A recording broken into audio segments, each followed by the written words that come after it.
Di sini, saudara-saudara sekalian, Syekh Atiyah Muhammad Salim mengatakan bahwa disebutkan kisah Fir'aun setelah kisah Ashabul Ukhdud di dalam surah ini itu karena ada keserupaan, ada kesamaan antara kedua kisah ini, antara Fir'aun dengan Ashabu al-Ukhdud. Nah, kata beliau yang pertama adalah keserupaan itu sifat melampau yang ada pada Fir'aun yang mengaku dirinya bahwa dia adalah Tuhan. Fir'aun itu mengaku rububiyah dan mengaku uluhiyah. Dia yang mengatur alam semesta ini dan karena itu rakyatnya wajib menyembah dia.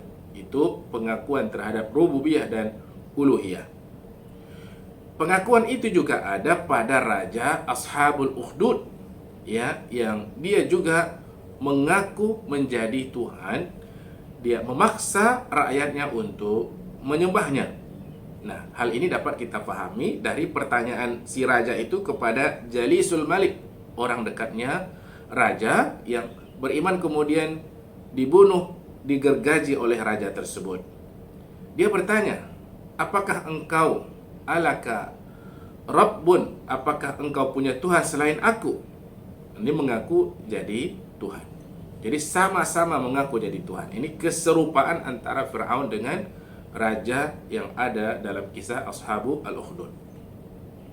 Yang berikutnya adalah pembuktian tentang kebenaran ajaran yang dibawa oleh Nabi Musa alaihissalam dengan adanya mukjizat, ya, seperti tongkat bisa menjadi ular dengan izin Allah Subhanahu wa taala. Nabi Musa ketika lemparkan tongkatnya, tongkat itu menjadi ular biiznillah dengan izin Allah Subhanahu wa taala. Dan juga ketika Nabi Musa memasukkan tangannya ke saku dan keluar cahaya putih, itu mukjizat. Sementara pemuda yang ada dalam kisah Ashabul Ukhdud ini diberikan karomah oleh Allah Subhanahu wa taala. Dia bisa menyembuhkan orang yang buta, orang yang punya penyakit supa dan penyakit-penyakit yang lain. Sekali lagi atas izin Allah Subhanahu wa taala. Itu keserupaan yang kedua. Yang ketiga, kata Syekh Atiyah Muhammad Salim, adalah ketidakmampuan Fir'aun untuk membunuh Nabi Musa alaihissalam. Fir'aun gak berhasil membunuh Nabi Musa alaihissalam.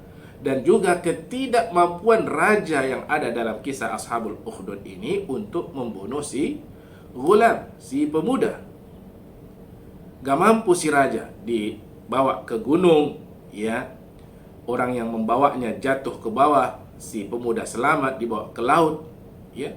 Pada akhirnya pemuda itu sendiri yang menunjukkan bagaimana, ya, raja kalau ingin membunuhnya dibagi tahu oleh si pemuda tersebut. Yang keempat adalah sepatutnya dari adanya bukti-bukti kebenaran dari Nabi Musa alaihissalam dan adanya juga bukti-bukti kebenaran yang ada dalam kisah Ashabul Ukhdud ini yang dimiliki oleh si pemuda itu, seharusnya semestinya membuat Fir'aun dan sang raja yang ada di dalam kisah Ashabul Ukhdud ini, ya, terdorong untuk beriman kepada Allah Subhanahu wa taala. Sebagaimana telah berimannya ahli sihir Fir'aun. Mereka beriman kepada Allah Subhanahu wa taala. Sebagaimana rakyat yang ada di dalam kisah Ashabul Ukhdud beriman kepada Allah Subhanahu wa taala. Seharusnya itu bisa membuat Fir'aun beriman dan juga raja yang ada di dalam kisah Ashabul Ukhdud ini juga mau beriman kepada Allah Subhanahu wa taala. Tapi faktanya Fir'aun tidak mau beriman, raja yang ada dalam kisah Ashabul Ukhdud juga tidak mau beriman kepada Allah Subhanahu wa taala. Ini kesamaan atau keserupaan yang keempat.